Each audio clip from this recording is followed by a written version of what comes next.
You're listening to the Chasing Tails Outdoor Podcast, where when you can't be in the outdoors, we bring it to you.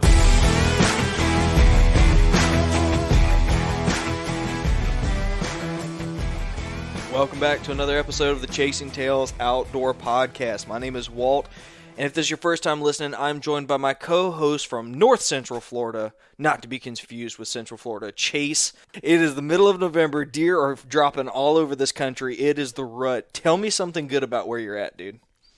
Oh, man. Well, luckily for me this weekend, it's not necessarily – we're kind of in the secondary rut right now. So we're still seeing a little bit of chasing action out there. Fixing to be our doe weekend, so we can finally get back out in the woods and fill some of those doe tags. So that is going to be my goal this current weekend, and then obviously shoot a giant buck if it steps out. Well, so that's what's good for me right now. Seems like a simple goal. Shoot a giant buck. Yeah. I've got a couple I'm after. I mean, this year has been like 2020 hunting season has been like 2020 year for me. It's the same, man. It's just one of those weird years where I've had 3 opportunities and have nothing to show for it. You know what I mean? I've had more opportunities, but I've just chose not to shoot certain deer. But I've pulled the trigger 3 different times and nothing to show for it. And a couple of those were equipment fails. It's just been one of those years, but I think it's like culminating to where it'll at the end of the season, I'll look back and when I'm holding that big Boone and Crockett Florida buck, I'll be like, man, it was all worth it just to get to this point. Yeah, man. But I've got a bunch of people rooting me on, and our Marco Polo group's great for that. Like they're all in it, and I've got some other buddies. They're like, "Man, I feel so bad for you," or whatever. Like, hey, like the other day, I'm trying to get out, and just things didn't work out. Like I was like, I want to get out to this one area. I know one of my bucks is in that area, and wasn't able to make it out, and it was an area I got a cell cam, and of course, like at 4:53 in the afternoon, I get a picture of him on the cell cam. He did Giant buck for Florida. And all I did was just laugh. You know what I mean? It's just like, yep, that's the season I'm having right there. And we got some advice from Mr. Womack, who's our guest this week on the podcast, and one of his great pieces of advice was try harder. So that's what I'm going to keep doing is try harder. That's right. That's exactly right. Yeah, I think that was the takeaway from this episode is exactly that. Try harder.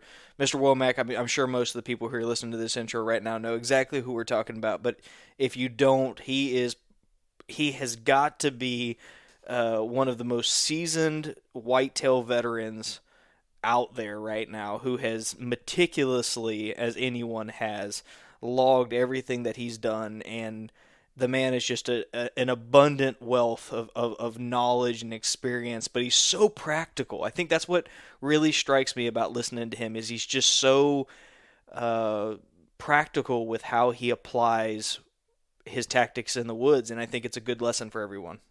Yeah, he's real practical. He's just a great guy to listen to. I mean, he's got a great sense of humor, breaks everything down real simple for you, and that's what I love about him. Yeah, willing to laugh at himself, laugh at the situation. He doesn't take things too seriously. I mean, honest to God, you and I, before we had him on, we have referenced being like him numerous times, too many to count. So it was great to finally get him on the podcast, and I know people are going to enjoy it, and we've already got the blessing from him to come back on the show and share stories and kind of go over maybe some of the highlights and bloopers and things that have happened to him while he's been out there. So once we get through deer season a little bit more and everybody's kind of feeling a little blue and maybe it's cold outside, we're gonna fire up the heart and get out there and get everybody thinking about deer season. We're gonna have him back on, and it's gonna be a really good time. But you know, that episode went for an hour and a half, so why don't we try our best? I know I say this every time, and we never really keep it short, but why don't we try our best to keep this intro short for everybody? First and foremost, we need to thank the people who sign up on Patreon to make this show possible. If you're not sure what Patreon is, it's a crowdfunding source that we use to raise money that goes towards the operating costs of this show. We don't make any money off of this. This goes towards gas, licenses, hosting fees, all the different things that go into the podcast. And you get early access to some of our videos. You get to be added to the Marco Polo group that we mentioned earlier, which is just a video chat group, a lot like Snapchat, but a little more detailed. You get to leave a little bit longer messages, and it's an awesome little community that we have built where everybody roots everybody on. Everybody shares advice from how to get permission to hunt land from landowners to, just general, I've got this situation. What do you guys think? It's a great place to be. And one of the things we do to say thank you is we give you some love on this show. So Brett Mashburn and Brandon Ogden, appreciate you guys for signing up this month to support the show. We're going to send you some stickers and hats to say thanks. And if you're listening right now and you're on that brink, 4 times a year we give away several $100s worth of gear just to say thanks, just for entering. You're entered just by being a member of Patreon. So we're giving away some Titan straps, an Alps backpack, and some Scree wool base layers this quarter, so running through December. So if you're listening to this and you join by the end of December, or you're already a member, you are entered automatically into that giveaway. I can't wait to do that giveaway, and we've got something really cool planned for the first quarter of next year as well. Oh, yeah. So it's going to be nice. So if you're thinking about joining Patreon, now's a good time to do it. That's right.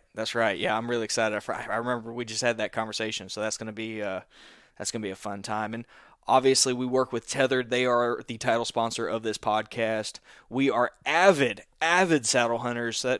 Darn near exclusively what we do, with the exception of, if there's a ladder stand already put there for us, we're going to use it. But when we're running and gunning or hunting different places, we always have the saddle in tow. So huge thanks to Tethered. And if you're interested in getting into saddle hunting, we are this spring going to have like a 10-part series on how to get into saddle hunting. We're going to break it down, everything that we know, which is not much, but we're going to put it all out there for you guys. And check out tetherednation.com if you are interested in getting into saddle hunting. Right.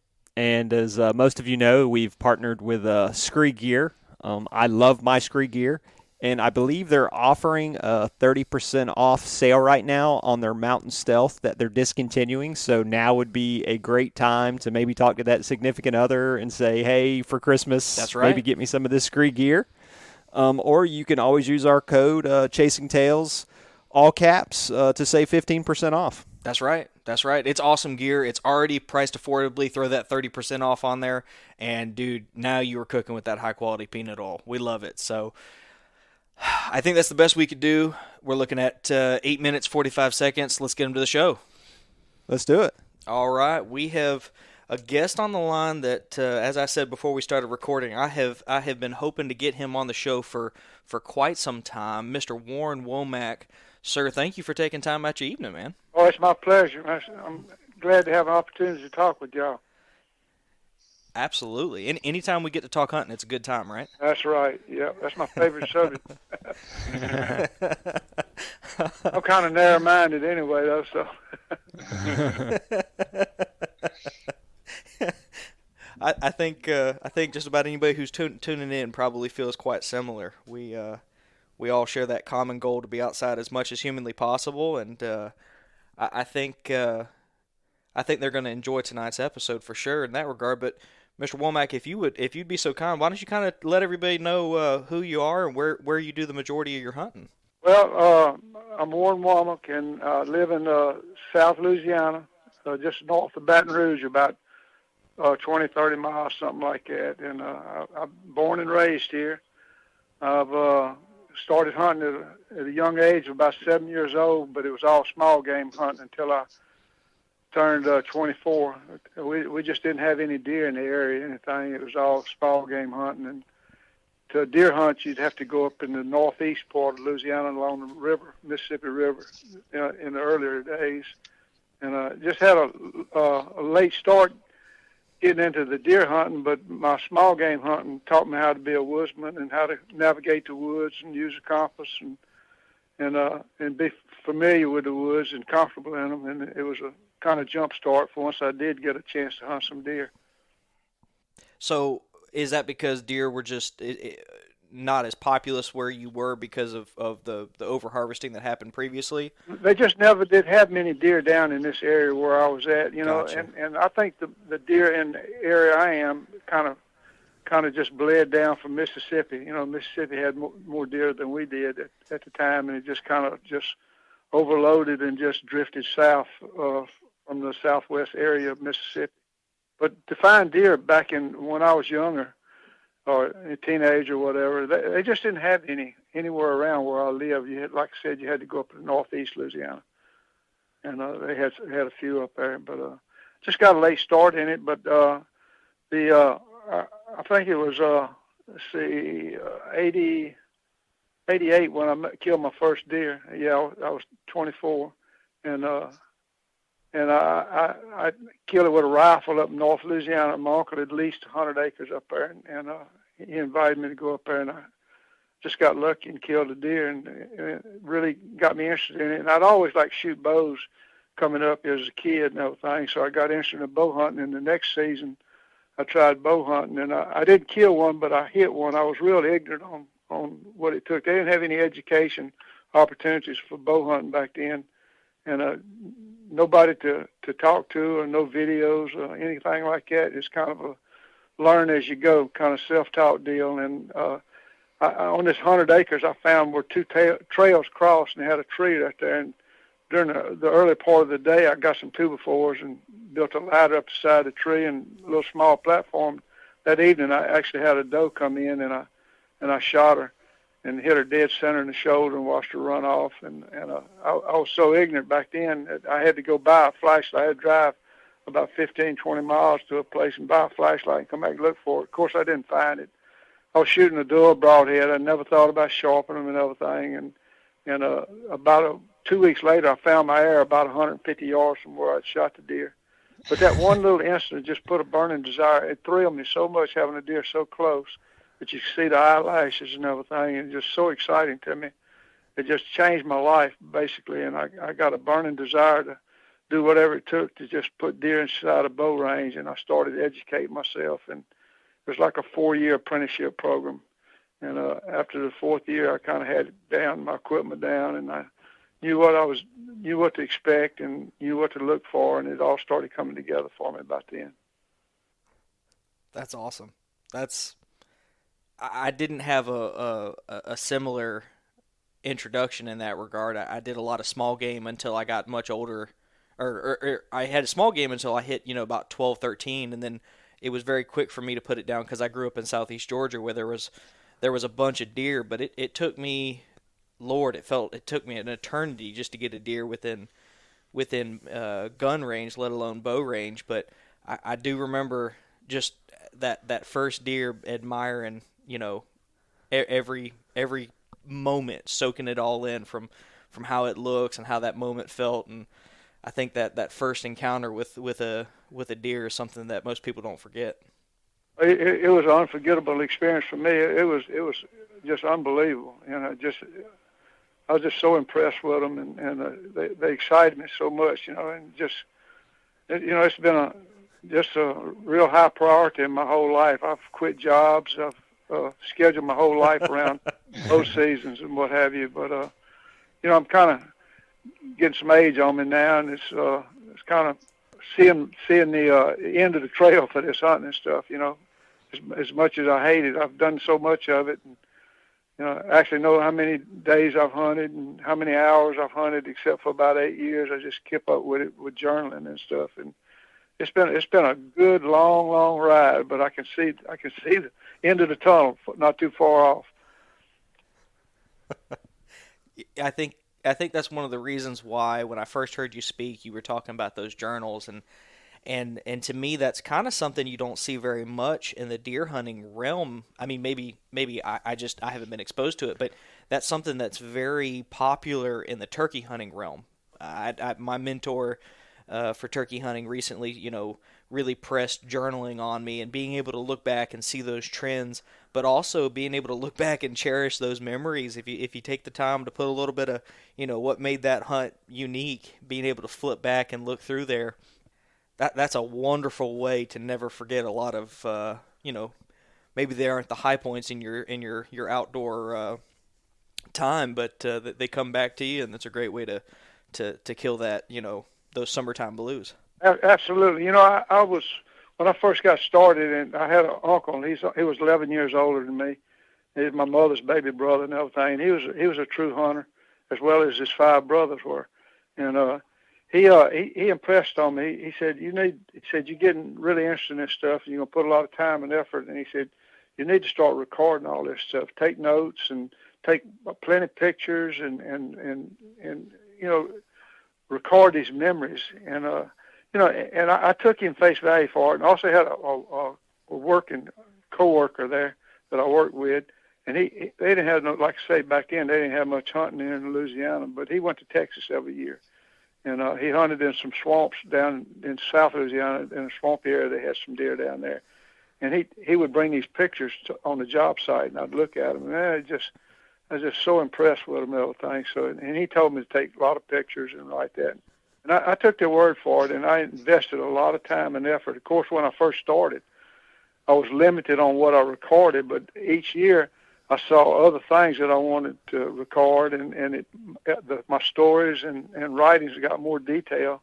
And now, since I got a computer in 2001 or 2, I forget which year it was, but I've kept every hunt I make, when I get home, I write the whole story of it, whether I saw anything or shot or killed or missed or whatever. It's like, I'm not that great of a writer. I just write like talking and telling a story, basically. But I put all the details of every hunt in there, and some of them might be 4 or 5 pages long, just it's so detailed. And it gradually worked into that from the very start. And if you don't do this, like I've been hunting for 55 years, and if you don't do that, and you have a lot of success or spend a lot of time in it, there's no way you're going to remember all that. But with pictures and video footage, and writing and statistics, keeping all that down, I mean, somebody give me a number, and I can take that number, and within a minute or 2 with my computer, I can tell them all about the deer, what time it was, what day it was, what I was hunting on, how far the deer went, how far the shot was, where I was hunting at, how many deer I saw on that hunt. I mean, I can just go into details about each hunt. And there's no way you could remember all that if you didn't have it all recorded. Yeah, absolutely. So is that something that you, maybe in the early years or even now, do you rely heavily on deciphering that, or is that usually just for personal enjoyment looking back? It's mostly personal, but like certain places, back in the earlier days when I was hunting one or 2 areas particularly, I would go back and check on different trees I'd killed on and different times of the year and stuff, and be able to go back and check those trees and see if they had acorns or persimmons or honey locust beans or whatever the situation was, whatever the draw was. I'd go back and see if it was once again ready like it was at that time when it paid off for me. And I use it like that. Plus, it's fun. I enjoy it after the hunt, thinking about the hunt and writing a story like I remembered it. And it's a big part of the hunt, because you don't kill every time you go, but you can still come back and you can write your story about your hunt, and you can relive it as you write it down. Right. Did Absolutely. you ever have you ever found like any cool trends with all your journal stuff? Is there anything that like really sticks out to you that like when you've gone back and look at it now, you were like, how come I had never noticed that? I keep a lot of stats, so it's got a lot of different things on when I kill deer and everything. I know through my record keeping, I've killed a deer every hour of the day from legal shooting time to end of legal shooting time. It's not a day I hadn't killed an hour in that day I hadn't killed a deer, and I can know how many I killed during each hour too, and it's so I know what I would think the best times to hunt. Now this is just kills. This is not counting the sightings and stuff like that, and the hits, the misses, and no finds and all that. But just like this, between 4 o'clock and 5 o'clock in the evening, I've killed 58 deer, And then from 11 o'clock, 12 o'clock, I've killed 4. And 7 o'clock in the morning, 8 o'clock, I've killed 39. And, you know, just stuff like that. It gives you an idea when you need to be in the woods and the main travel time where they're more active. Yeah. Do you have that, like, even focused down to, like, the month as well?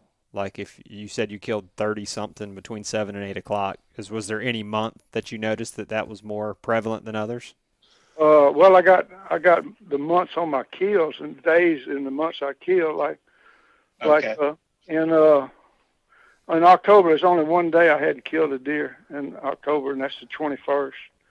But I've killed on like October 11th. I've 1, 2, 3, 4, 5, 6, 7, 9 different years I've killed on October the 11th, and you know, and then October the 5th I only killed on 2 years. But I got all that wrote down. Those 2 years on October the 5th was 1974 and 1987. And I'm just looking at my little book here right now, just as my basic reference and everything. But I can call that up real quick. Like December the 6th, I killed 1, 2, 3, 4, 5, 6, 7, 8 different years I killed on December the 6th. And then I got what I killed on too. And I got the states I hunted. I got my averages on. It's just a lot of stuff. And like on my, I got what I call a season summary. After the season, I'll go through all my different stats and I'll compile them. And just to show you what it all totals up. This is for 52 years. Now the first years I didn't have a lot of the stats that I recorded after those first, is it 6 or 8 years? Let me look and see real quick. It's the first 8 years I didn't have a lot of the stats there. Like I didn't know how many days I hunted, or how many morning hunts, and how many evening hunts. That's basically the missing stats. But the total after 52 years, I've hunted 2,306 days, and I've made 1,411 morning hunts and 1,836 evening hunts for a total of 3,481 hunts. And I saw so cool. I was 6,435 deer off stand, and I had 1,800 hunts that I didn't see a deer, no sightings, and I got 8,802 hours on the stand. And so you know, it's just you're limited only by your imagination on what you can record. And it's fun. I get a kick out of it. Enjoy it. Right. Do you look at each season? Do you look at October 21st every day and go, today, this year is going to be the year? Hey, it's true. I about give up on it. I don't even want to. I've seen deer on the 21st October. I've shot at deer and missed them. I've shot at them, hit them, haven't found them. But I've never shot at one, killed him, and packed him out.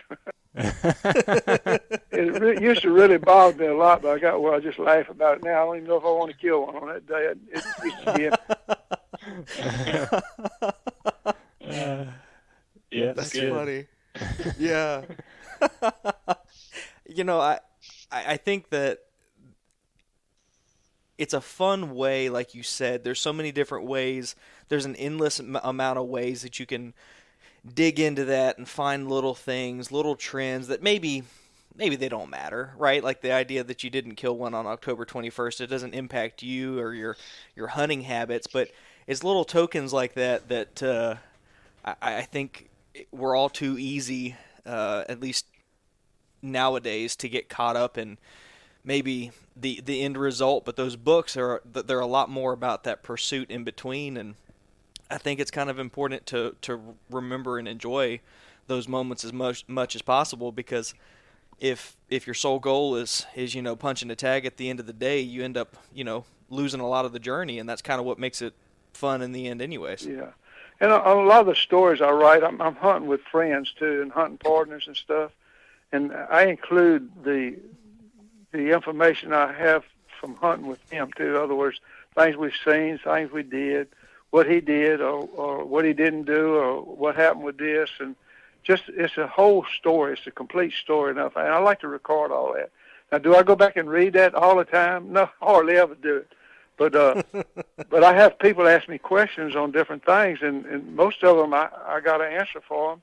And some of them I say, I don't know, but I can find out. And I'll go back and research and dig through some of that stuff, and I can just about have an answer for most of those questions, And then and sometimes those questions, they'd be a pretty good question and some information I'd want to record, and I'll go back and research and get a new topic there to add to each hunt or each season. You know what I mean? I'm always open for things to do different and other stuff to add to my regular records I got.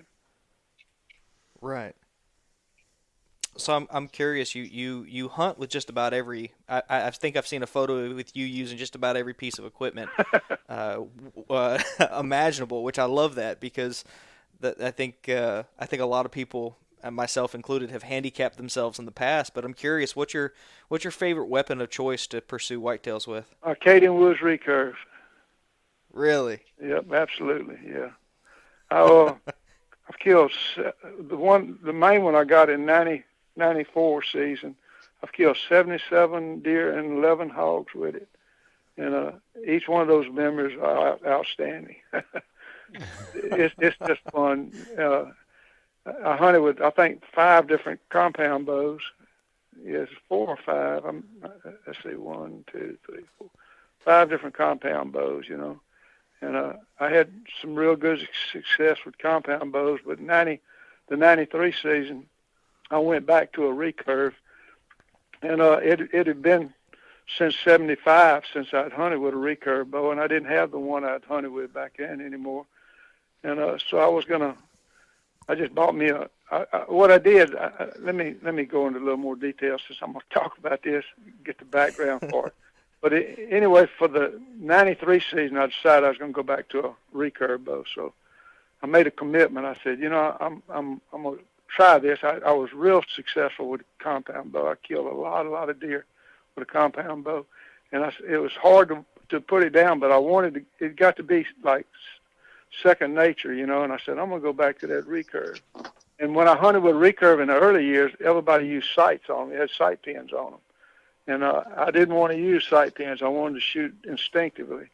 So I just ordered a Damon Howard Hunter recurve at 55 pounds. And I got it in, and I said, I'm going to hunt the whole season with this bow if I don't kill a deer.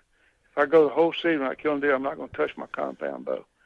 I'm going to make this commitment. Well, that kind of almost bit me in the butt because I had a chance to go to South Carolina for a hunt, and their season opened on August the 15th, which is really, really early. And I took my recurve with Damon Howard over there, and it really impressed myself, and I missed 3 rack bucks on the trip. I had 3 different bucks I missed with that thing, and I started to doubt myself. I had from the end of August to 1st October to think about that, and I said, no, I'm going to make a commitment. Anyway, I stayed with it. And I wound up killing 6 bucks and 3 does with it before the season was over with. So I said, well, I'm going to stick with this. And I said, I want to get the best recurve bow or traditional bow I can get. So I started researching it and looking at it, and I'd made up my mind I was going to get a Black Widow. I thought it was the best until something changed my mind. I went to a little local 3D shoot by the house, and they had a guy that had Tim Mullins has started making these Acadian Wood bows recently, and they had 3 guys there, and each one of them had one of those brand new Acadian Wood bows, and I shot one, and I fell in love with it. So I called Tim, and I put an order in for one, and he made me one. So I started the 94 season, the 94 season with the Acadian Wood bow, and I just loved it. And I kind of run my mouth a little bit. I don't usually overload myself, but when Tim had that bow ready for me, he called me and he said, I got your bow about ready. He said, I want you to drive over and we'll shape the handle so it fits you like you want it to. And we live about, 130 miles apart, hour and 45-minute ride or something though. And I said, Tim, I don't care about that. So I said, just do like you always do. And this is the kind of guy, he said, no, he said, this is a handcrafted, custom-made bow, and he said, I want it to be custom to your grip. And he said, it ain't going to hurt you to ride over here, and we'll shape it to your hand. I didn't really know him, and he didn't know me. And I said, all right. So I drove over there, and he had his shape down a little bit, and he worked on it a little bit. And he said, I tried. And he said, try this. And I said, man, take a little off here. And anyway, he worked on it for a while, and he got it down where it felt good. And I said, that's it. I said, don't fool with it. And he said, you want to string it up and shoot it? Well, it wasn't finished. It'd still been sanding on it and whittling on it and all that. And I said, can I? And he said, yeah, it won't hurt to shoot a few times. So we went outside, and he gave me some airs and everything, and shoot with it, and got a target, and I shot about 5 airs with it, and boy, I liked it. It really felt good and shooting good and everything. I kind of overloaded myself, and I looked over at him. I said, Tim, and he didn't know me. He didn't know my background or anything at the time. And I said, you see this bow you made, Tim? And he said, yeah. And I said, you'll never make another one that's going to kill as many deer as this one's going to kill. He looked at me like I was stupid. And he said, you think so? And I said, yeah, mark it on the wall. And I said, okay. So anyway, it turned out good. Everything worked out good. And I love that bow. He did a great job with it, and still flinging arrows right now. So Acadian Wood is my favorite all-time bow. That's awesome. That's a long answer for a short question. No, that was the right answer for sure. I actually cut my teeth when I got into archery. I cut my teeth with a Fred Bear takedown. There you go. I cut and made my way to compound, and then kind of bounced back and forth since then. I really want to get back to traditional archery, but I just don't have the I don't have the willpower. It's difficult hunting here in Florida, and I feel like I like hunting more than I do limiting myself at this point. But I admire you guys who get it done, because it's a whole different task. It's a whole different set of it's a whole different game, honestly. Yeah, I tell you what. Once you do make that commitment and you stay with it and you switch and you kill a few deer, you'll appreciate your kills a whole lot more with that trad bow than you will with a wheel bow. I mean, I've been there and done it, and I think everybody else has done it will agree with me. It's a thrill. You can see the arrow so good when you shoot it. It's not like it's going 300 feet per second or something like that. It's doing about 170 feet per second, and you're shooting close. All you're shooting is inside 20 yards basically, and it's just like you point your hand at that deer where you want to do, like you're aiming a flashlight or something, and draw back. When you touch anchor, I let her rip, and just watch that arrow just go right exactly where you was looking. It's very self-gratifying. I'm gonna tell you what it. Maybe I'll start on some hogs, and maybe the bug will bite me, and I'll be able to carry that momentum into the fall as well. I've got a recurve, and I've got arrows made. I just need to bite the bullet, and it's a commitment. You just got to make that commitment. Stay with it. It's a workout for you. What is what arrow setup are you shooting? I'm curious out of that. I'm probably the least technical guy you'll ever talk to who shoots a bow and arrow. I got some 500 carbons, and I got a bunch of looms. I shoot whatever flies good. I might have 3 different kind of arrows in my quiver. I might have a couple of aluminums and a carbon or whatever, but they all shoot smooth and good, and they shoot where I look pretty much. And I don't really care how much they weigh or what they look like or anything like that, as long as they go from point A to point B and get the job done. That's all I'm worried about. But Tim made me another bow about, I guess I've had it for 2 years, maybe 3 years now. And he made one of them Cadillac bows, one real pretty, beautiful, one-piece recurves, and it's exactly 10 pounds lighter than my long-time bow, the one I had since '94. And I'm hunting with it this year. I really like it. It shoots so good and so smooth and easy to shoot. I call it my old man bow. That's awesome. I really appreciate how simple recurve archery can be, or traditional archery can be, compared to, I think, a lot of the technical. I mean, I guess you could make it more specific, but most of the killers that I know that have a recurve, or a longbow or something like that, they when I ask them that question, they kind of say about the same thing. You know, whichever one of my arrows flies where I want it to be, and they're worried about a well placed shot more so than anything else. And it's kind of relaxing to not worry about the specs quite so much. Yeah, well, our shots are so close. You know, you talk about 12 to 15, 16 yards, something like that, and it's just, you know, people ask me all that tuning stuff and all that. I said, I can't shoot good enough to tell the difference. I'm not as consistent enough shooter as I can say, oh man, I'm shooting a half inch to the right or something like that. You know, I'm trying to shoot in a pipe plate. You know, and I just can't tell the difference on all that stuff. And I think a lot of people just remember their good shots. They forget about all their bad shots they make too. So, you know, I think that is a little overrated, all that technical stuff. I tell you how technical I was. Even when I shot a compound bow, the couple of the bows I had, they don't come with a rest on. You had to fix a rest. And on one of them, I used a sweatband. I worked construction, and we had these sweatbands, you know, for your hard hat and everything. And I put a sweatband, glued it on there, and that was my rest for one of my bows. And the other bow, I had a toothbrush head. I took a toothbrush and cut the bristle end of it off, and cut the handle off of it, I should say.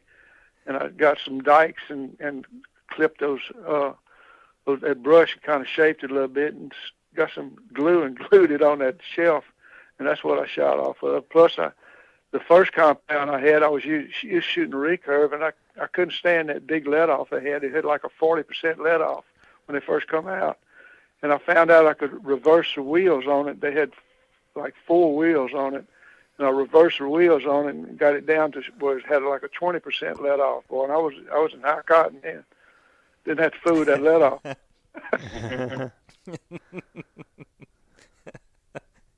So you talk about getting them close. Let's kind of talk about your strategies to do so, to get to a deer within, you know, sub 25 yards is quite a feat, and you're talking about a great deal closer to that.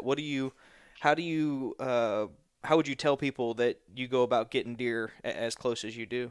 Well, you know, to me, bow hunting is all about putting deer under you. It's not about shooting them 35, 40, 45 yards. It's shooting them inside 20, you know, anywhere from, I've shot them as close as 3 yards, just like straight down plumb bob shots, you know.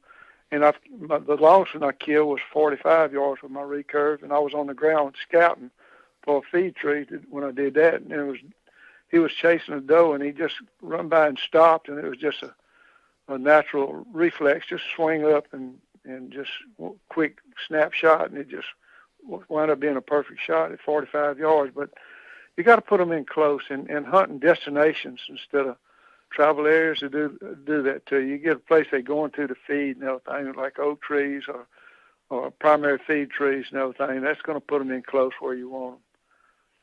Creek crossings where you can set up close. It's all about putting them under, you know, whatever it takes, whatever you're hunting, just try to zone in and tune in and get you a good close shot. Absolutely. I one of the things I've heard you speak about is feed trees, and I had an experience it's been about a month ago, and I want to run it by you because I've never heard someone speak as fondly of feed trees, and Chase and I have talked openly on the podcast about what I experienced, and what of it was maybe luck, and what of it was just what you've observed yourself having done so. But I traveled to southeast Georgia and hunted the coastal plain over there this year for the first time in maybe close to 5 or 6 years, and we did a lot of scouting. I mean, I just kept huffing it, and I'd go from oak tree to oak tree. Knew they were dropping live oak, water oak, didn't really matter, and I was just trying to find the hot one. I knew there was so much food on the ground that I needed to find the one that they were really tearing up. And at the end of the trip, I ended up noticing, actually, on day one, I found a water oak, and it looked like turkeys had just scratched all the dirt, all the leaf matter and everything away. And I told my buddy who was there, I said, "Oh well, that's just turkey scratching. Don't worry about it." Well, come to find out, I come back by after a couple days, and there's deer tracks everywhere. And in fact, I busted a group of hogs that were underneath that feed tree, and I spent two hunts underneath that feed tree, and I had hogs that while I was climbing the tree in the early morning hours, they would repeatedly come to the base of that tree and they would bust off because they'd see somebody, a little hobbit climbing up the tree with a green light, and they would bust off, stand there, just should have been downwind, maybe it was doing something funny, but they just kept coming back to that tree over and over and over again, and I ended up having a deer walk on a line about 200 yards to get to the base of the tree that I was in. Is when you find that hot tree in the past, have you found that the animals kind of act a little maybe desperate, or they lose a little bit of themselves trying to get there? Well, when you find a primary feed tree, every deer you see just about is going to be coming straight to it like it's a string tied to them, pulling them in. It's just the best tree in the whole general area, and at the time they've designated it as a primary feed tree, and they're not worried about any secondary trees at the time. These deer, they're picky about what they eat, and I've said this before, and it's the best way to explain it. When we're raising tomatoes and everything, when they first come in and the tomatoes just starting to ripen a little bit, we'll eat any tomato we can get. We're not worried about it. We just want to eat a tomato. But after all your tomatoes come in, you're going to have some that's not ripe and some that's overripe, and then they're going to have some that's perfect. Well, that's the ones we're going to eat that's perfect. Well, it's the same way with the acorns and the deer. They're picky eaters when they got a lot of food, so they want to eat the very best. And they're going to find that best acorn at its time. Now, how long is it best until another tree roots it out and becomes better? But they want those good acres. And a primary tree screams at you. I mean, you're going to look at hundreds of trees if you're looking for one that's a primary one. You got to cover a lot of ground. And it takes a lot of ground to do this. You can't do this on small places. You got to have big places, and because sometimes you have to walk 2 to 4 hours just to find what you're looking for. But you'll recognize it. It's going to be a tree that takes your breath away from you. You can look inside that drip line of the crown. On the inside of that drip line, it's going to be a lot of what I call ground disturbance. The leaves are going to be churned up, chopped up. It's like you had a tiller in there or something, and you look outside that drip line, it's totally untouched. It's just like every leaf is in perfect place and nothing. You're going to hear acorns falling. You're going to have a real active tree. You're going to have squirrels and coons and blue jays, and it's just a real active tree that's going to be active all the time. When you walk up one of those things, it's so hot, and you got deer droppings all around that tree. You might have a rub or two around it, and maybe a scrape off at the side. It takes your breath away. It's exciting. And when you find that, you're ready to climb right now. You don't want to have to go back and get your stand, and you're ready to hunt it right then. And these deer, they've been used to coming into it for however many days it's been the primary tree. And they come like maybe 2 or 3 days they've been coming into it and nothing's been happening. Well, they're going to walk in there just like they always have, but you're going to be there waiting for them this time. That's right. How many of those trees, I mean, I know this is difficult to say. There's probably no easy answer to this, but how many of those trees do you think you can, or maybe in your experience, have you found in a season? Is it normally, maybe 1 or 2 trees that you find, or do you find that their preference can shift even as to use your analogy, as the tomatoes become more scarce, do those feed trees start to shift as well? They're not, each tree doesn't necessarily have to be a primary tree every season. It's different. But I remember one season, I think it was, I had to go back and look and see what season it was, but they didn't have, the only acorns they had were cow oak or swamp chestnut. I call them cow oaks. Acorns, they're swamp chestnut or cow oak. You call them either way. But it's the only acorn they had. They didn't have any varieties of red oak. They didn't have any varieties of white oak except for the swamp chestnut. And the squirrels started hitting them in the end of September. And the deer were coming in for droppings. I hunted 15 days that October. And I never hunted a deer I didn't have inside 10 yards that whole October. And that was just because the only game, I was just looking for, I didn't convince myself there wasn't any other acorns but cow oaks. And I was running and gunning looking for cow oak acorns. And you can spot a cow oak acorn from a long ways off. Plus, when they start dropping good, you can hear them dropping them big acorns from 100 yards away. You can hear them hitting them limbs and falling and popping and everything. But 15 days I hunted in October, and I never hunted a day I didn't have deer inside 10 yards. It was just, it was exceptional. But, every year is different. I've had years where you couldn't hardly find a hot tree, but I had some where I could find a different one every day. But I never quit looking for them. It was, I designated 2 to 4 hours every day I was in the woods searching for primary feed trees. And these feed trees can last, you can find one every month of the season, depending on what kind of oak tree it is or what area you're hunting. I've hunted nuttails in the last day in January and seen trees where all the leaves was off, and it was just a mass of acorns up in that tree. Hadn't even started falling yet. And it was the last day in January, last day of the season. So, and then they're a little hard to find in October, the first week or so in October, but by the third week of October, you're gonna find oak trees somewhere. And water oaks have been the best for me, most productive for me. And I think it's because there's so many more water oaks than there are any other acorns, oak trees in the areas that I hunt. They the oak tree. And you hear a lot of people talking about the white oaks, how they really like the white oaks so much better than the red oak family acorns. And that might be so, but the white oaks drop out real quick, and they pick them up quick. Where you'll have a water oak, it might be dropping. One might be dropping in October, one in November, another one in December, And it's just they're available a lot longer through the season than white oaks are. That's just some of the things I picked up on through the years. I've been told something similar. I think it's funny. You most people have this influence where there's someone in your life telling you, guiding you, passing on whatever theories or whatever knowledge they've acquired. And I was told my entire life to ignore water oaks. And so I'm not going to argue with Dad. And Dad said, don't worry about water oaks. Find the live oaks that were dropping. And I think that was one of the reasons why I was so quick to dismiss the water oaks when I first found them day one. Right. And I found this huge, beautiful grove of live oaks, and it was just raining. And in fact, in one of the videos that I shot, it just literally sounds like pitter patter in the background as if it just got done raining. Right. And it's live oaks everywhere, but there were so many left on the ground.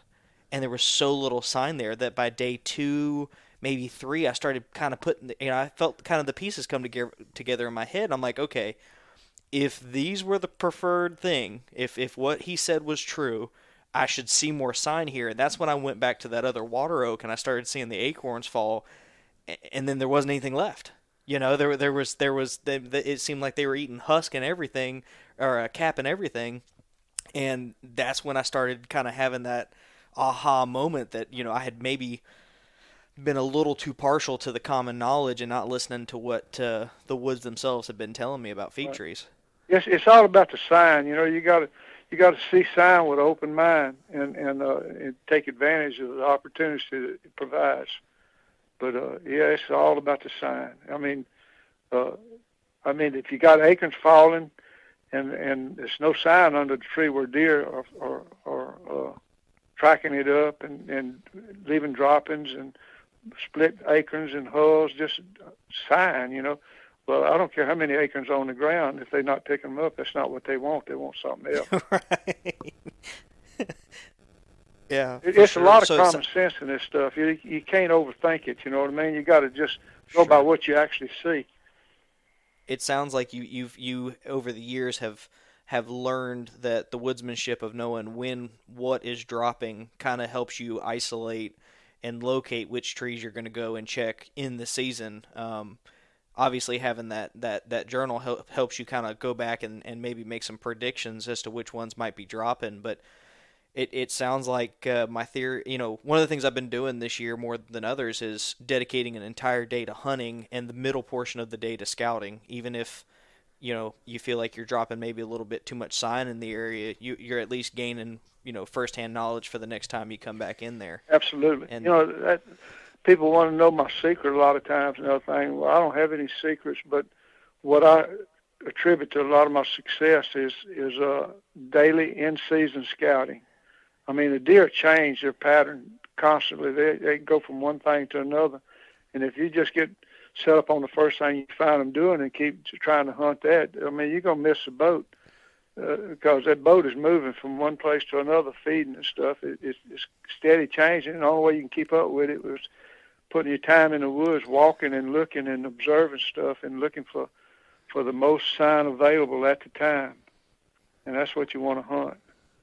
It's not always easy. You don't always find what you want, but you know, you got to keep trying.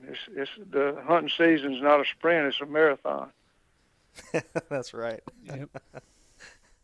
I said, are there any times where you ever shift off of feed trees and look for different sign?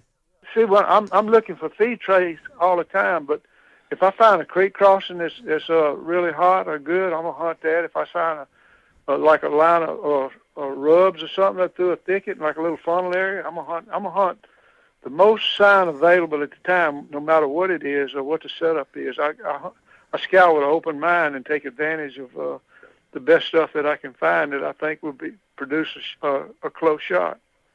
Do you have in your journals or your logs or anything I'm sure you had like what you killed the deer on, like hot feed tree, scrapes, maybe rub line, any of that?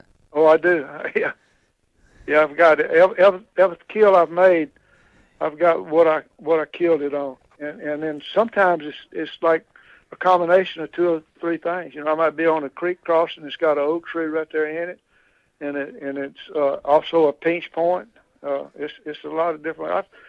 I got. Let me see how many different things it is here. I just thumbed through my little deal here. Yeah, I got. Let's see, hunting a general area. That's kind of like an observation hunt. That's one method. Water oaks. Let me put my glasses on. Just like water oaks, I've killed 46 with a bow and 6 with a gun on water oaks. And no, I take it back.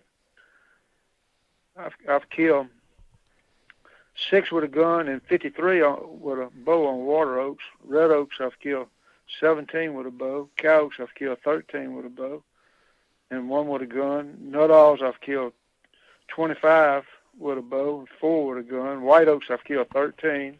Chumard oaks I've killed 2. Cherry bark oaks I've killed 5. Honey locust beans I've killed 7. Trails, hunting a trail, I killed 32 with a bow and 1 with a gun. Walking, I've killed 8 with a bow and 6 with a gun. Persimmons, I killed 6 with a bow. Hunting a wheat field, like the edges of it, trails coming into it, basically. Killed 14 with a bow. Food plots, I've killed, that's private land hunting. I've killed 10 on food plots with a bow and 3 with a gun. Hunting cutovers, clear cuts, I've killed 4 with a bow and 2 with a gun. Creek crossings, I've killed 7 with a bow and 7 with a gun.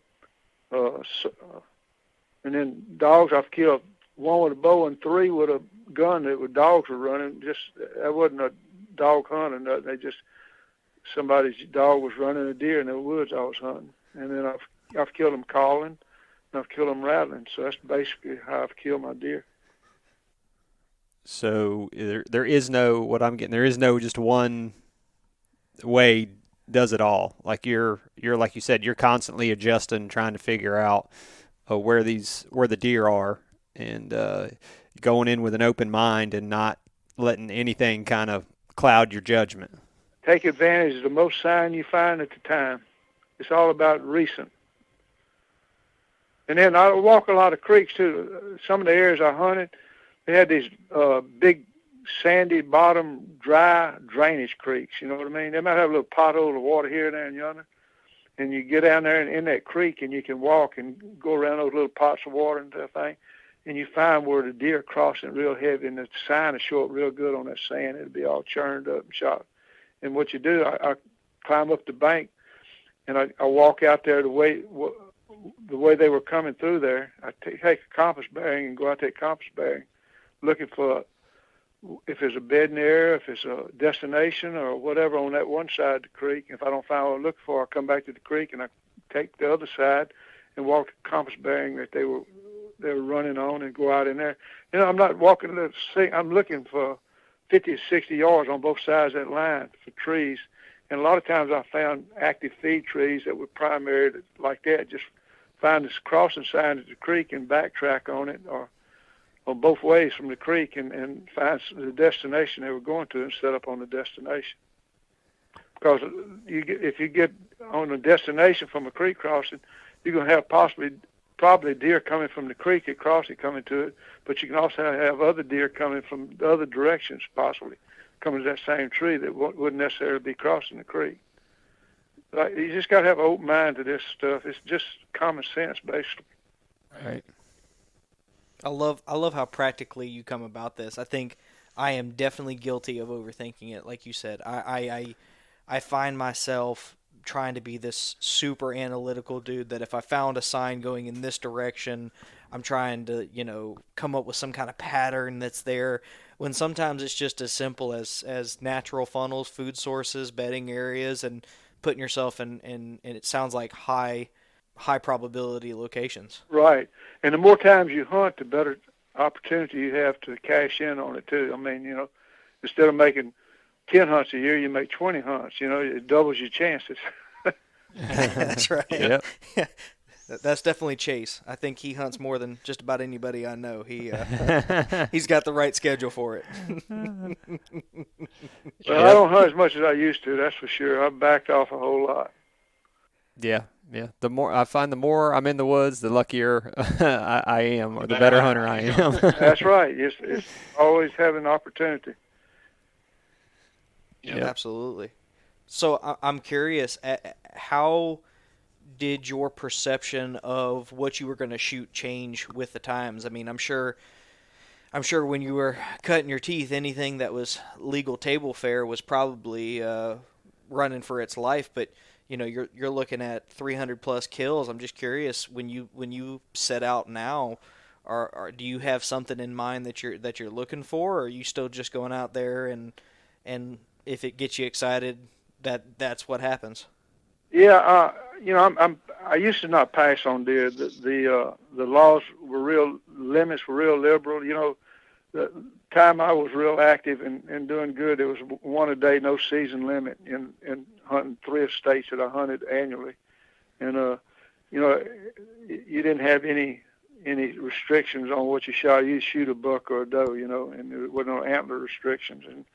And I've lost a lot of targets since they started changing all that now, and I lost a lot of number opportunities, but also lost a lot of desire to kill multiple deer like I used to. Nowadays, I'm 76 years old, and I've been there and done that, and I've slowed down a lot, and so I don't want to kill that many deer anymore. I'm just happy to be able to still hunt and climb and see deer and be totally independent from outside help, be able to do this solo without any help. And I said, when I get where I can't do that, I'm done. I've had enough. But I only shoot what I would call I don't care about with a bow. I'll shoot a doe if I get a chance. But I never have shot many. I think I've killed maybe 10 does with a firearm in my whole life. I have no desire to shoot a doe with a gun. But now my bucks I'm shooting nowadays since the last 10 years, I guess. If they don't have a decent little rack that makes it worthwhile to me, I just soon watch him and just let him go. And that's just the way it is now. He's going to have a pretty nice little 6-point or 8-point or better before I'm interested in shooting. Now, I field quarter and pack all my deer out. I keep a camera with me and a video camera with me, and after I kill, I take my pictures and have a little video show and tell, and then I quarter him up, put in a bag, and pack him out. Well, I used to quarter one up. I was timed one time 6 minutes and 20 seconds. I had from the deer laying on the ground to all the meat was in the bag in 6 minutes and 20 seconds. Wow. And it wasn't nothing to it now. But now my back hurts, my knees hurt. I don't have the stamina I used to. It takes me about 30 minutes to do one now. So just being honest. So it's quite an effort for me. So the least I do, the better off I am.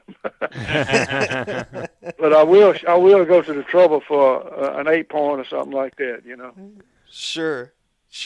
You're not going to let a good deer walk. Just no, I'll take him out one piece at a time if I have to. That's right. You're still a deer hunter after all. Yeah, I'm still a deer hunter. Yep. That's awesome. I love that. What's the deer hunting like in Louisiana now versus back then? As obviously there's more deer, but has the opportunity for decent rack bucks changed with time, or? I don't think we have the deer that we used to have here. I really don't. In fact, the area I live in and hunt in, they reduced the limits about 3 years ago. They went from 6 deer a year to 3 deer a season, and I think that's because of the habitat. They do so much clear cutting around in here. The deer's losing a lot of habitat and population growth and selling land off and houses and places like that. It's just they're running out of habitat and overkill too. So they cut the limits back. But it's just an area. It's location. Just whatever location in, they're all different. And the location, like one place I've been hunting for about 7 years now. Another thing, it was cut the last 3 years. They cut the pines the first year and the oaks the second year, and then the property surrounding them, they cut the pines and the oaks. And it's grown up through those 3 years. It's grown up. It's nothing but a weed patch. So basically, all I've got to hunt there now is just the main road that runs through it. It keeps bush hog and then a few little old lanes and stuff. So it's not bow hunter friendly anymore. You shoot a deer, he's gonna run out in that stuff. It'd take a bulldozer to get to him, probably head high weeds and briars and stuff. So I kind of lost my potential bow hunting there, and then gun hunting I can still shoot them, but I better drop them in the tracks when I do. So everything's changing all the time. I always said if things going to change, if everything's real good, really enjoy it because it's not going to stay the same, and if things are bad, just hold on. They're going to change and maybe get better. But we still got deer, but for me, it's not as populated or the hunting's not as good as it has been before. Were you content hunting that area around Mississippi and Louisiana, or did you ever really find yourself, drawn to the Midwest chasing bigger deer? Well, I've hunted in 13 different states, and but the majority of my hunting has been in the deep South. Louisiana, Mississippi, Alabama, Arkansas, and areas like that. That's where the majority has been. But I've hunted some Midwest states too, but that was back years ago. One of our listeners asked when they found out that you were going to be on the show, he wanted to know, have you ever hunted the state of Florida before, and what were your thoughts were if you did? I have. I've hunted. I've made 2 trips to Florida and killed 3 deer. Two with a gun and 1 with a bow. The first trip I killed 1 with a bow, and the second trip I killed 2 with a gun. But it was an internet hunt. They had a outdoorcore.com site. There's a bunch of like-minded hunters that hunt trad hunters mostly and everything. And one of the members was a veterinarian in Florida, and he had a real nice lease and everything. And he would invite traditional bow hunters to come over there, and actually had a gun hunt or 2 also. And I was invited on 2 of those hunts, and I rode over and made a hunt with them. And it was they had some thick stuff in there. They had one place, he called it a bay or something or other. And I was gonna I had aspirations looking at the map and everything. I was going to go out in that bay and find something thick set up in. Shoot, I couldn't get 2 foot into that bay. It was so thick. No way. In fact, I shot at one of the deer I killed there. I shot a little spike. The deer real small. I shot a little spike, and I saw him going to run straight out in that stuff, that thick stuff, and just run as hard as he could. And he run out there, I don't know how far. I heard him going away, and then I heard him coming back. He run straight back out of it. It was too thick for him. He he fell dead like 10 feet from my tree. I said, man, I got lucky on that deal. He fell dead out at the end of where he turned around and come back. I'd have never got to him. That's awesome. Yeah, it's a interesting place to hunt, isn't it? It is, yeah. I just saw that one part of it and everything, but he had, I forget how many acres he had, maybe 2,000 acres. I don't remember what it was. Had a nice camp house, and it was a good time. Had a bunch of good guys from all over the country that met up there, and we had a good time. What part of Florida was it? It it was it wasn't down the south part of where the Panhandle goes down. It was right in that crotch where Florida runs east and west along the Gulf of Mexico, and it turns to go south. It was right up in that little armpit right there. I forget the name. Oh yeah. I mean that's not that far from. That's pretty much the dead center part between me and Chase. So. Yeah, I might can see. I got it in my book. See if I can find it. The name of the club was Bear Bay Hunting Club. I just got Bear Bay, Florida on here. I didn't put the town on there. I'd have to go look at the story, and it'd take me a little while to find the story. Sure. Well, we're not going to ask you to do that right now, but that's cool that you've hunted here. There's not a whole lot of diehard deer hunters that find their way to this state. It's not exactly a destination. Yeah, but they got some good hunting there, though. It's good hunting. Oh, yeah. I was going to tell you how many how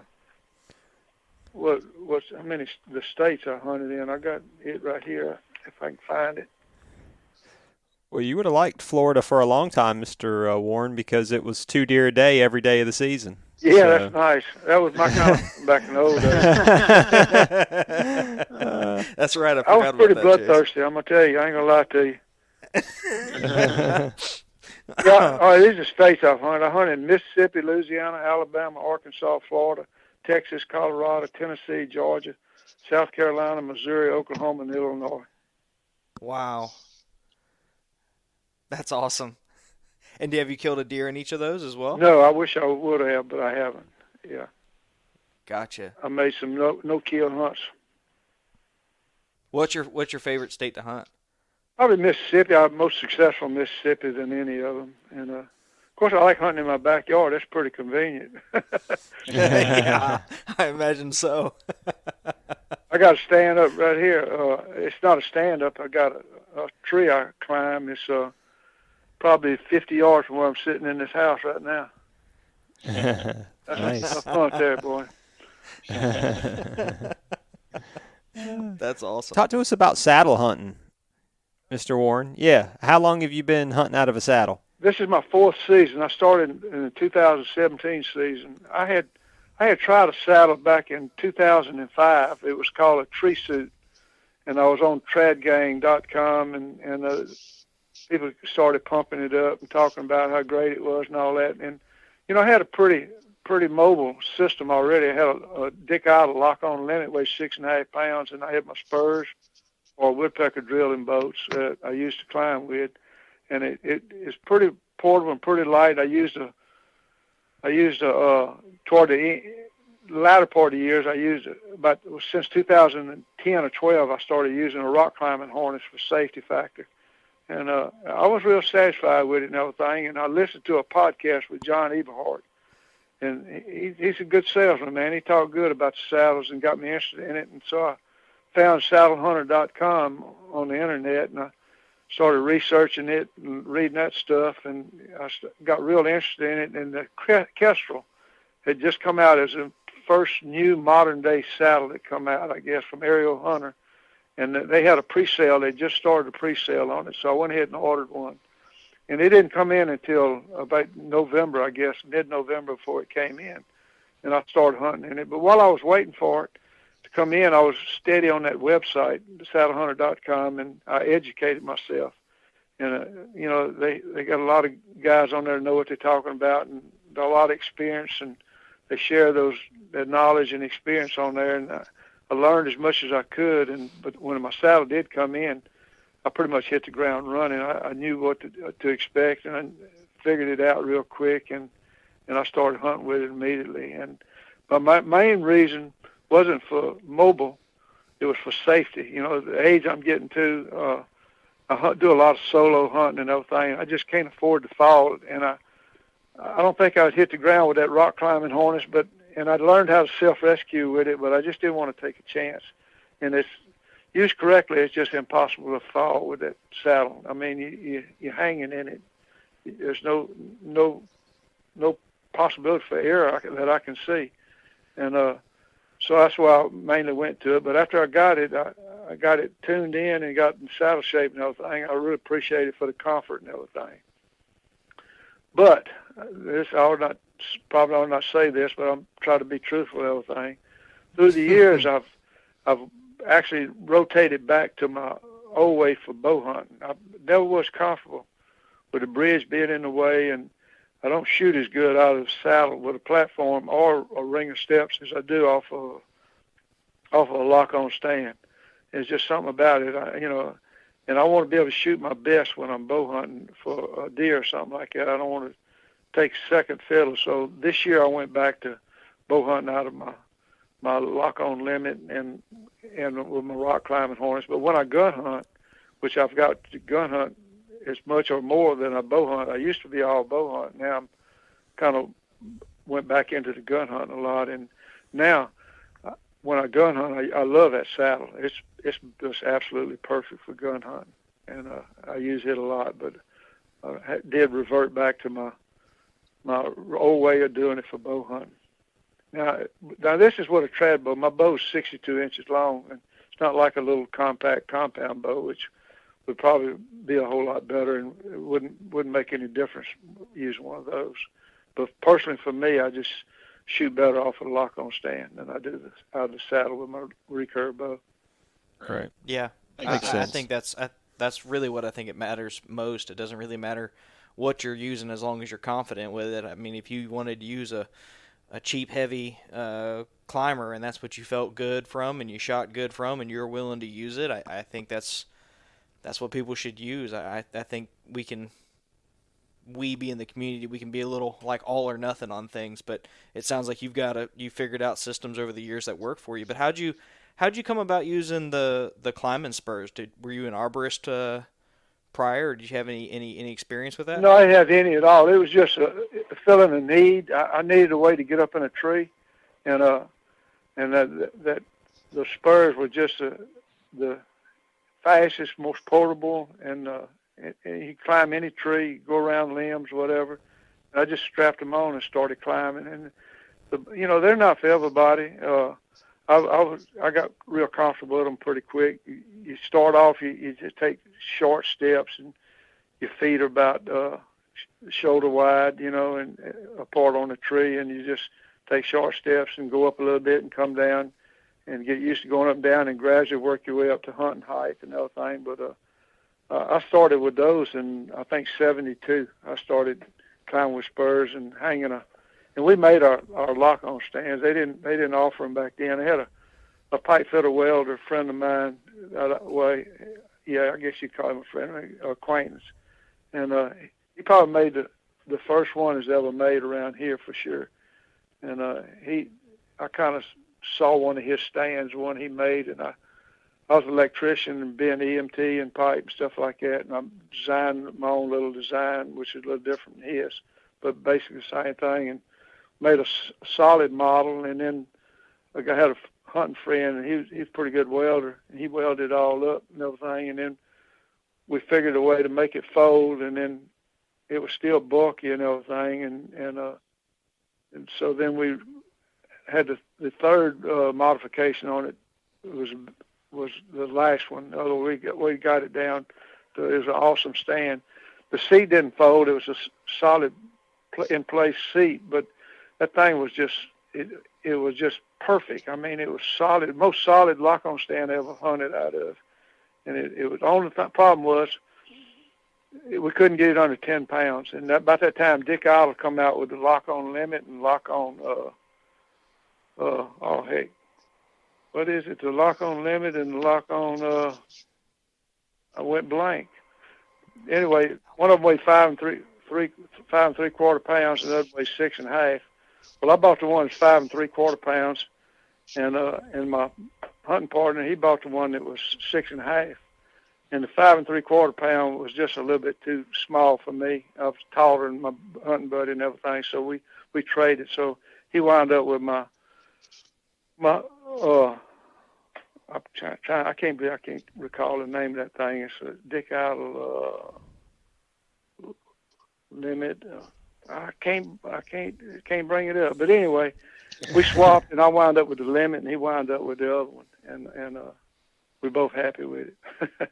But it was so light and portable, and we was packing deer a long ways out. We was hunting long distance from the vehicle, and just every little old pound counted and every ounce counted, and so it helped us out a lot.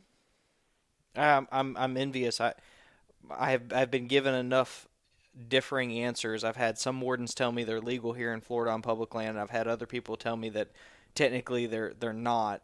And every time I see a picture or of you or someone else with those climbing spurs, and I look at my set of climbing sticks, I'm like, gosh, it'd be great to get rid of them things.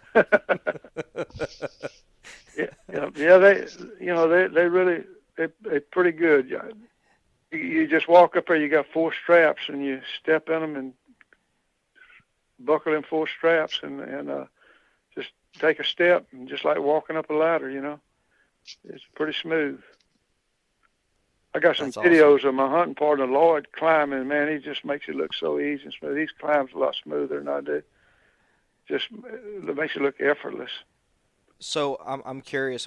I've got one more listener question for you, if you have time. I don't want to take up too much of your Man, I think I told you I was retired. Okay, fair enough.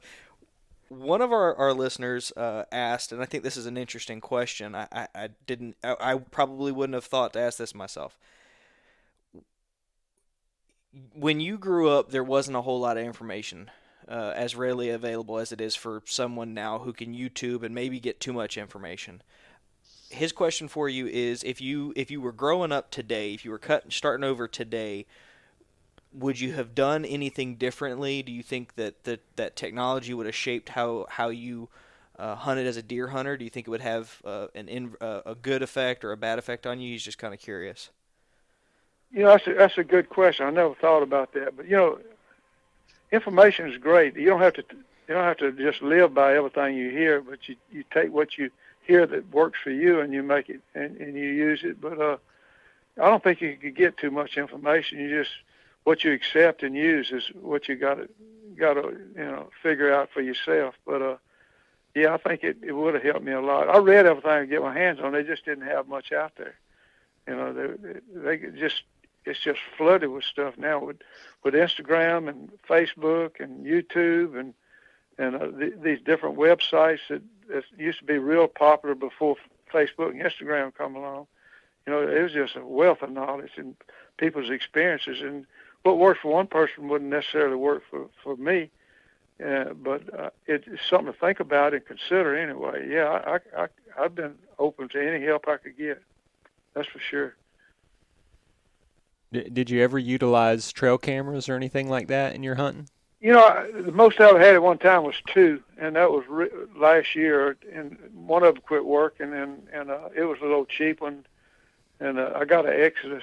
Is that what it is? An Exodus, I think. Yep. Yes, sir. I got one of those 3 years ago, and what I'll do, I got a gravity feed station with corn in one area I got to hunt, and I got a little spin feeder in the other one, and I set my cameras up on them.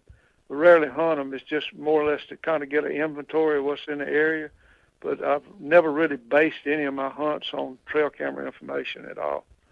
It's just to see, oh yeah, that's a nice buck. I know he's around here, basically.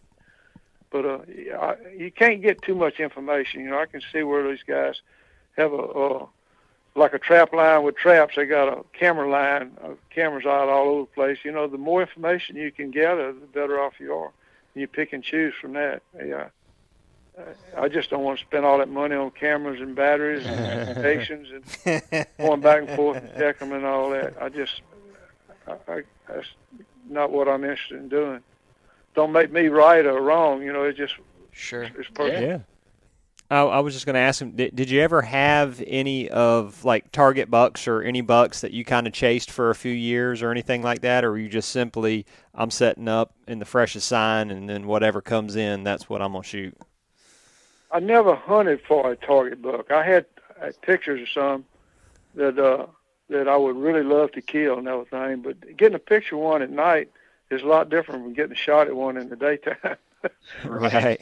And last year we had some really good bucks around my house, and I had 5 bucks on got a little place right here coming and going, you know. I had pictures of, and I'd have been just thrilled to death to shoot any of them, but I never saw them under hunting conditions at all. It was just, they were like ghosts, except at nighttime coming to the feed station where I had a camera set up. Just because you get pictures of them don't mean you're going to see them in shooting time. Oh, yeah. For sure. You know, it's funny. I've kind of taken a different. I used to be very much like you when it came to trail cameras. I didn't want to fool with them. I didn't want to waste my time. But I came to grips with the fact that I'm not a very good woodsman, and so I needed to, you know, have some kind of visual affirmation that in these areas I was going, because I sort of hunt in an area that's low deer density, relatively speaking. It's real narrow pockets of deer, more so than other places that I've hunted, and I bought a good little fleet of cheap trail cameras, and it, you know, after about a year and a half worth of using them, it has made me a better deer hunter. But I think there are plenty of people out there who don't use trail cameras, and they're way better deer hunters than I am. I think that kind of speaks to there's more than one way to skin a cat in the deer woods. Yeah. Well, you know, I always had a motto when I started. I was hunting with some really good guys and everything, and they would say, well, what you going to do today or tomorrow or whatever? And I'd say, well, I don't know, just whatever it takes. So it got to be I was kind of like a whatever it takes guy. And then as I got older, it was like, it takes all I got. I went from whatever it takes all I got. And then a few years later, I don't have what it takes. Yeah, it's whatever it takes. You know, you take advantage of everything you can find and see and do to put a deer under you, or in shooting range, and it's just whatever it takes. If trail cameras does it for you, that's great. If getting out there walking and scouting for 2 to 4 hours a day, if that helps, that's great too.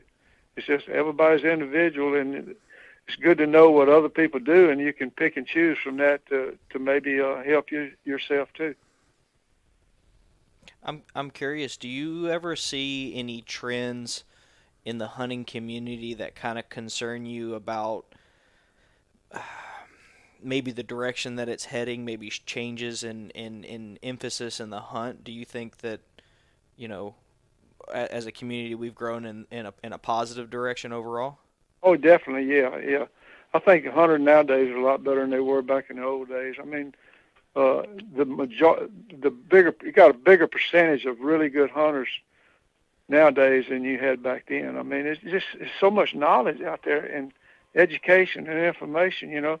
And a person that's got interest, I mean, people used to not hunt long distance from the vehicles, you know. They used to hunt just all box stands all the time, you know, that stuff that could be improved on with the education and the knowledge that's available now. People are improving themselves. They're getting to be better hunters, and I really believe that. It's all plus, you know. Interesting. That's good. I kind of figured that's how you would feel about it with the excess of information that's out there. I think it can lead to a community growing in a positive direction, more people feeling like they're in the game, which means more people are being invited, which means there's more people participating and having fun. And it feels like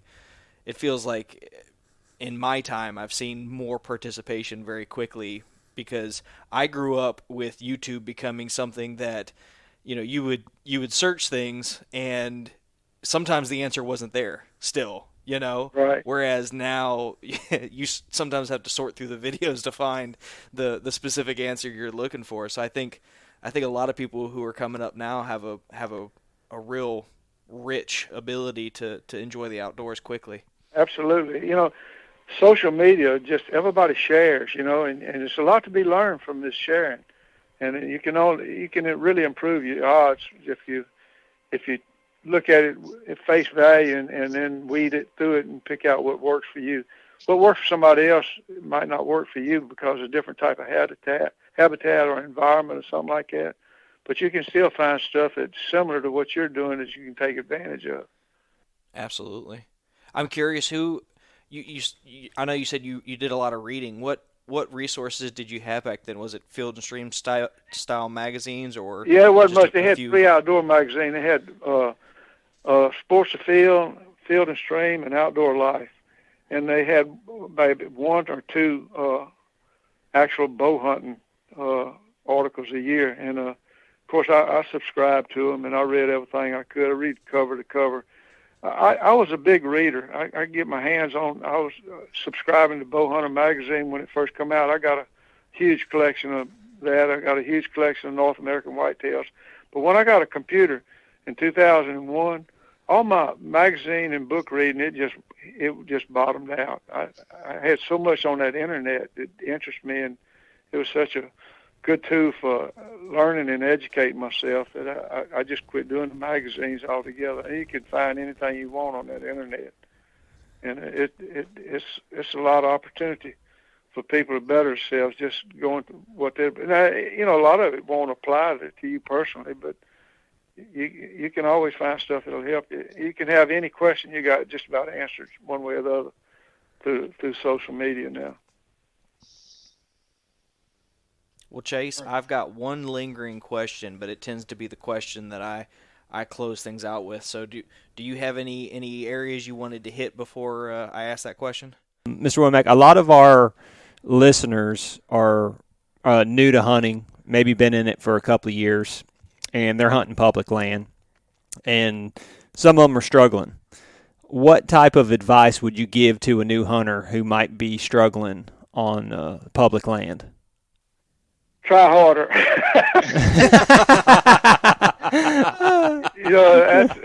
I always felt like I tried harder than anybody else. I might not have, but I convinced myself that I did. And you just got to keep trying.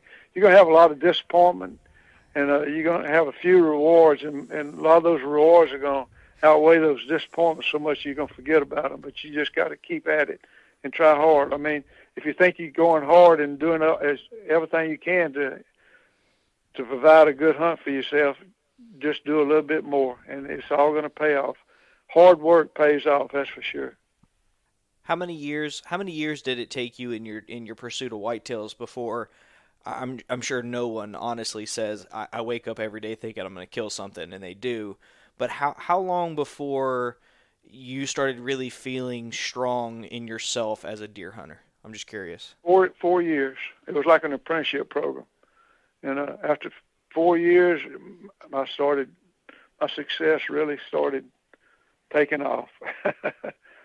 It was a 4-year deal for me, but I worked that real hard, put a lot of time and effort into it, and after my fourth season, I was ready. Of course, I'm not saying I hadn't improved a little bit after that, but a lot of things that helped me improve was equipment and hunting tools and stuff like that, But 4 years, that's it. Now I've hunted with some guys that I've shared stuff with, and I feel like they learned from me, and they learned in one season or half a season what it took me those 4 years to learn. Mm. So it takes what it takes. Yeah, and everybody's different, Sure. So just people just don't have. It's not a straight line where everybody's on the same line. You got some people it's just like football players or baseball players. You got some that's really good and some that's not very good. They all like to play football, but they have different levels. And your hunter's the same way, They had a guy, he hunted the same place I did. He hunted as hard as he thought he could, and he didn't kill nothing, and we was having a lot of success, me and a couple other guys, and he was doing everything he could. He just wasn't a good hunter. And that's just the way everybody is with everything, Some people are real good at stuff they like to do, and some people aren't very good at it. It's a hard, simple fact. It's true. Yeah. I'm the water boy in the sports when it comes to deer hunting. I'm not very good. All right, don't judge yourself too hard now. Yeah. And some people are just lucky. Yeah, that's true too. Yeah, you got a point there. Things kind of together sometimes. Right. Yep. You always have the guy that they say is like, yeah, he could kill a deer in the Walmart parking lot type deal. Yeah. So, and I'm probably one of those guys, but I think so. I think there's a lot of luck involved, but also put a lot of time and effort into it. You do. As well. And you're talking about 4 years for you, Mr. Womack. How many days a season were you hunting back then? Because 4 years for you might be 10 years for somebody else with the amount of time they're actually getting out in the woods. Let me look at the book. I didn't keep that detailed of records at the first 8 years. I don't think I had that, but let me see real quick. Yeah, see, the days hunted, I didn't have that information for the first 8 years, but the 9th year, I hunted 46 days. The 10th year, I hunted 62 days. 11th year, 57. 12, 49.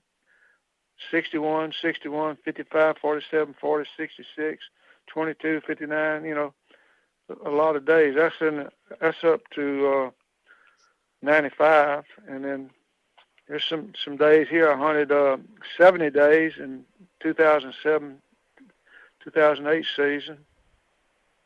68 one season. That was the 2011-12 season. But yeah, you just hunt as much as you can, basically, you know, or as you want to. Right. Yep. So 68 days, and if somebody's hunting weekends for the season, that probably turns out to be what, 20 2 days? years almost. Yeah. Well, I had a real good friend of mine I hunted with. He's my number one hunting buddy, and I met him on a job, and he was a real experienced hunter, but he hadn't bow hunted much, and he was just getting back started in it and everything. And I met him, and he got all outfitted. He got him a compound bow and all that, and built him a stand and got everything he needed, boy, and he was all excited about it. He's an awesome hunter, probably the best hunter I ever hunted with at any time, compared to anybody. And he was all excited about it, and he said, man, I'm ready to get him. He says, how many deer you think I'm going to kill this year and with my bow? And I said, probably 4. And he said, 4? That ain't very many. And he said, how many you going to kill? And I said, well, I'm probably kill 12. And he said, wait a minute. He said, why are you going to kill 12, you think? And you don't think I'm going to kill but 4. I said, well, I'm going to hunt a lot more than you. And because, you know, he was going to work, and I wasn't planning on working much. And he said, well, why do you think that? And I said, well, say you make 30 hunts. I said, that's a lot of hunts right there. Half of those hunts you're not going to get a shot. So that puts you 15 hunts you get a shot. And I said, out of those shots, you might hit, out of 15 shots, you might hit 8 of them, you know. And then out of those 8, you might find but 4 of them, half of them. And he said, oh, man, he said, well, what about you? And I said, well, I'm going to hunt a lot more than you, and I'm going to shoot a lot more deer. I had a lot better place to hunt than he did. And so wind up when the season's over, he killed 4 deer. But he got, you know, he was just getting his feet wet again in it, but he got where he was killing as much as I was and more most of the time. He really caught on quick and got with the program. But it just takes time, and it takes effort, and, you know, a lot of desire. Got to want it real bad. Do what it takes. Yeah, that's right. It takes what it takes. I think I don't know who said that one time, and it stuck with me because it's true. Everybody's hunting situation is different. The amount of time they get to spend in the woods, the opportunities that they just have based on population density and everything else. It just, you know, what's it going to take? I mean, yeah, kill one and you'll know. That's it. You know, and stick with it until then. And then, you know, you're going to shoot deer you're not going to find, too. You know, that's part of it. You just, you know, but just because you don't find it don't mean it died, you know. That's right. Deer are tough. They can survive a lot of stuff. Right. Well, on that note, I actually shot a young buck this year, second weekend of the season. And, you know, took it to heart, you know, looked as hard as I could, called a dog, couldn't find it, and just kind of, you know, didn't let it define the season and pulled a trail camera in that area. And 2.5 weeks later, he's back on camera fighting with another buck. Yeah. Yeah, I thought that was quite interesting. I killed one time and cutting the back straps out, he had a broadhead in his spine. Really? Lodged in his spine, yeah. Yeah, I've done that before too. There was a rage broadhead stuck right in the back strap. Yeah, this was embedded in his spine. It didn't hit just right to paralyze him or nothing, and he was going through life normally when I killed him. And I was cutting that backstrap out, and my knife hit metal. I said, "What the heck is that?" You could hear that scrape when that knife blade hit that metal broadhead. It was embedded in the spine. They tough, man. They could take a licking and keep on kicking. All right, well, Mr. Womack, I've got one final question for you this evening, and this is one that I tend to close out interviews with because everybody gives me tends to give us different answers, but they all tend to have a certain vein to them. But I enjoy hearing everybody's perspective. Okay. And that is, today, if you could go back to the earliest version of yourself deer hunting and impart one single piece of advice that would change the way that you hunted deer, change who you were for the better, what single piece of advice would you go back and give your youngest self? Well, I think what helped me most is being independent from outside help to make a hunt, set up, do everything it takes, have everything I need, kill a deer, and be able to get the deer and all my equipment back out totally without any outside help, all alone. Being a complete solo hunter. I think that's something you need to strive for. I'm not saying you're going to be doing it all the time, but don't let not being able to be a solo hunter complete from finding everything and getting a deer out. Don't let that keep you from hunting. Get where you can have confidence in yourself to know that you can do it, and you'll be good to go. We've never had that answer. I love it. That's a great answer.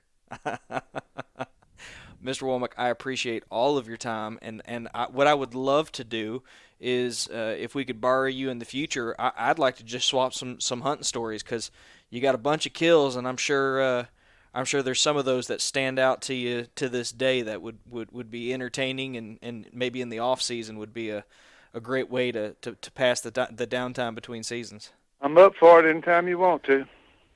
That's awesome. All right, That's we appreciate fantastic. that. If you'll hang on 1 second, I'm going to close this out, but we want to chat with you afterwards. Yeah, I really appreciate it, y'all having me on here. I enjoy talking with both of you. Absolutely. Absolutely. Well, guys, if you enjoyed this episode, we are really thrilled because we were excited for this episode as well. We knew you were going to enjoy it. And if you did, do us a favor. Take somebody outside to enjoy the great outdoors. Go for a hike. Go hunting. Go fishing. Whatever it is you have to do, get outside and enjoy the great outdoors.